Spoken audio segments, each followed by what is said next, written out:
Well, thank you, Steve. Yeah, new experience for me. Never been called a suspect, and I've never spoken in front of anyone before. Since this is audio, I'll say I'm white, I'm male, and I'm 68 years old. So you can make whatever picture in your mind you want. I was born and raised in the Midwest. Parents were very conservative, strict Protestants who did not drink at all. When I turned 18, legal drinking age back in my state was 18. Everybody drank, but me. My best friend said, Rex, you're going out to college here. You got to know how to be drunk and handle that. You need to be drunk. So he took me to one of his bars and we drank a lot. We drank until the bartender told us you need to leave. I had never drank before. I felt great. You know, I hear the saying, you know, feel comfortable in your own skin. I wasn't self-conscious about what I said. I was comfortable. It was great. And I told my friend, thank you for doing this for me, because frankly, if this is what it's like to be drunk, why would you not do this every day?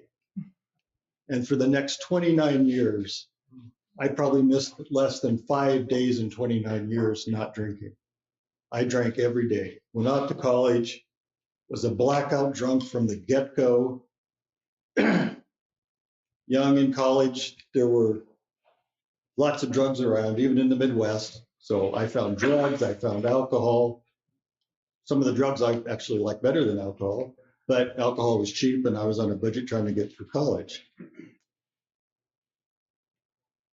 I continued to be a blackout drunk. In college, you could kind of get away with it. Some people might have even thought it was cute. Most of my friends flunked out that were from my hometown. I had just enough smarts to squeak by, get a degree, go to grad school, continue to drink and drug every day. I moved out to Seattle in '82 with my future wife. I'd met her in college. She was not an alcoholic at all, social drinker. And for some reason, she tolerated my crazy behavior. We got jobs, eventually married, bought a house, had kids, raised kids. And I drank and drug for 29 years and hid a lot of it from my wife. She did not know to the extent.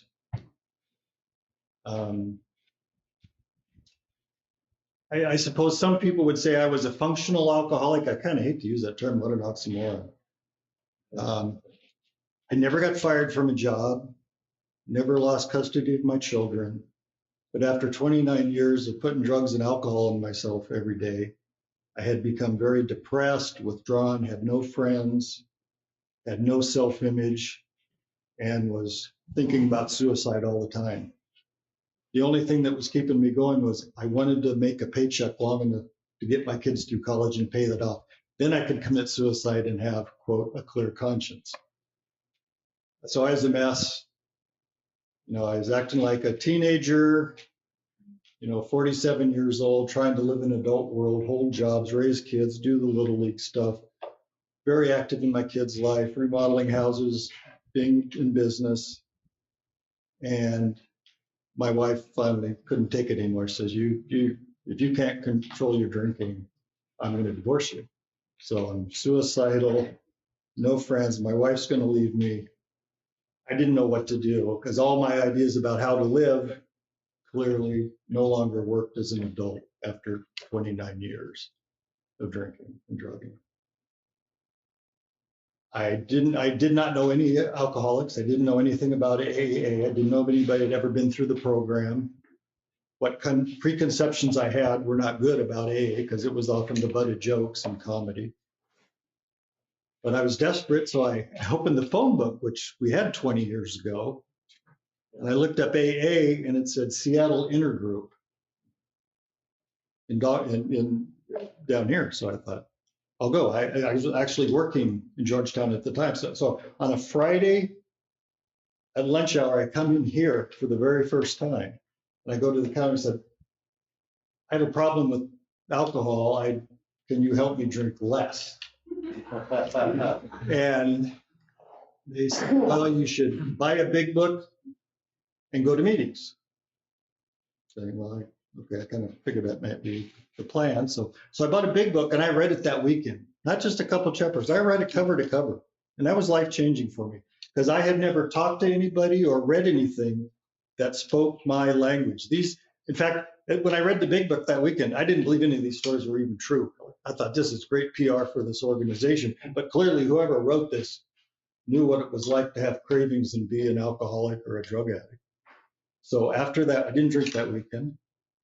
And that next week, I started going to AA meetings, went to a lot of them. Started LAS, was my original home group 20 years ago now. And I was a guy sitting back, I wouldn't say a word. I'd listen to everybody's suggestions. I was very quiet, had no self-esteem. Went to that meeting because they wouldn't call on you. You had to volunteer. And I stayed sober. I didn't drink. Went to a lot of meetings, didn't drink. I was also an outlier. People come up and say, do you want to sponsor? I say, no. I've been a lifelong atheist. And I've had positive and negative responses when people have found that out in AA. And so rather than have a sponsor, I would go to lots of meetings, hear all these suggestions about how to live a happy, healthy, productive life.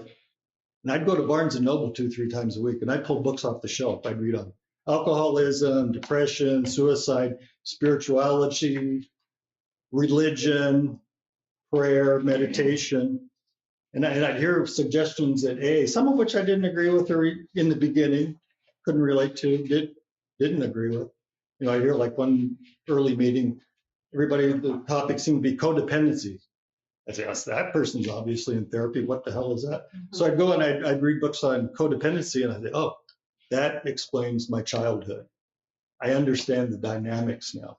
I understand better why I can't set healthy boundaries for myself, which was part of the fear of even going to AA or talking to people or having a sponsor, opening up like that.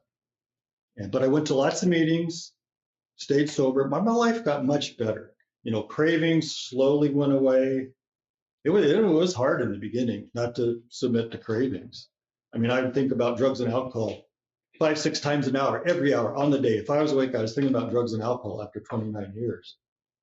But it slowly got easier to not, those intrusive, unwanted thoughts I could put them off faster and faster. And after a few months, I realized my depression and all these thoughts of suicide, I just didn't have them. I didn't will them away. It's just like, to me, I just realized that was just a side effect of putting drugs and alcohol in my body for 29 years. I wasn't born that way. I don't mean to demean anybody that's got mental health issues, that depression is part of it, but that was not the way I was born. It was just the drugs and alcohol. So life got much easier. I could pick, I could listen to suggestions from AA, from my sober friends, just kind of look at their lives. What healthy habits did they choose? And, maybe I should make that part of my life as I chose to, be a parent, be a husband, work with my community, school, whatever. So I stayed sober, went to a lot of different meetings. When I got my 10-year coin at LIS, I decided I was a successful recovered alcoholic. I don't need to go to meetings anymore. So after 10 straight years, I quit going to meetings, any meetings. I stayed sober for another 4 years, but about my 14th year, somewhere I got the idea in my ego brain that life is going well, great. Surely now you can be a controlled drinker. So I started drinking. Less than a month, I'm a blackout drunk. My wife's telling me how I behave. She's pissed. I feel guilty and ashamed. I quit drinking immediately. I knew it was immediately a mistake. And I didn't drink again for another 6 years. So recently, after being, sober for almost 20 straight years, that idea came back to me again. It's like, oh, gee, I'm retired. I have no work pressures. My mortgage is paid off. I live a comfortable life. I'm kind of cruising. Certainly now I can be a controlled drinker with all my friends and just be a normal guy. A few weeks into it, blackout drunk again. And I thought, okay, I see a pattern here. I need to go back to meetings. So I just recently, after 20 years, started going back to meetings to hear the stories that remind me I can get too complacent. I don't want to lose everything I have worked for. I have a by all measures, a great life. I have children that want to be with me. My wife and I, who I met in college, we've been together almost 50 years now. I mean, I've gotten so much more out of life than I deserve. I have come so close to losing it numerous times, and I do not want to lose what I have just because I get an idea that I can be a normal drinker. It's like, but what was it? Who cares? You know, I got so many other good things, hobbies, money, it's all. So it's a little hard on my ego, but I'm back coming to meetings. Still an atheist, so I don't know about some of this step stuff, you know. I mean, I have my own ways of dealing with things, but sobriety, you know, I've been the blackout drunk and I've been sober, and sober is so much better. I've got so much to show for it in my life, friends, family. I'm here, and I appreciate people that make meetings available so I can come back again and live the rest of my life sober. So thank you for asking me to talk. Thank you.